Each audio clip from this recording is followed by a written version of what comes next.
السلام علیکم ورحمۃ اللہ وبرکاتہ دوستانو راځو نن درس کې د سی ایچ د ډایګراف درې قسمه تلفظ ته تاسو به وایئ چې ډایګراف څه ته وایي.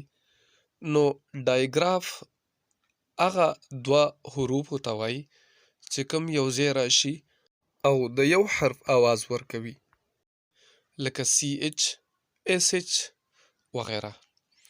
نو چې کله سی ایچ ډایګراف راشي نو دا درې قسمه تلفظ ورکوي. یو د چ، بل د ک، بل د ش.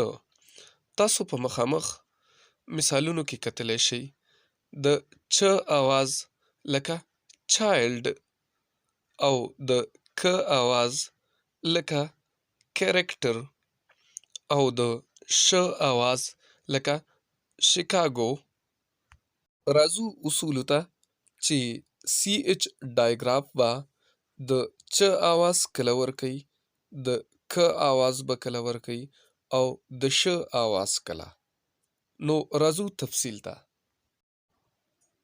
نو د سی ایچ هغه ډایګراف کوم چې په اولډ انګلیش کې یا په جرمني کې راغلی وي نو دا مونږ سره د چ آواز ورکوي لکه چایلډ، چرچ، ایچ اټسټرا وغیره. او د سی ایچ هغه ډایګراف کوم چې په ګریک ورډز کې راغلی وي، یعنې هغه ورډز کې چې کوم ګریک اوریجن لري نو زیات تر مونږ سره په هغې کې د سی ایچ ډایګراف د ک آواز ورکوي لکه مونږ وایو اینکر، کیوس، ایکو، میکینیک، ارکیسټرا، سایکالوجي، سکول اینډ سټومک. او کله چې مونږ سره سی ایچ ډایګراف په فرنچ یا فرنچ کینیډین ورډز کې راغلی وي نو بیا مونږ سره ش پرونونس کیږي لکه شیکاګو، شیمپین، شیف، فیوشا، مشین، موسټیش، پیراشوټ اټسټرا.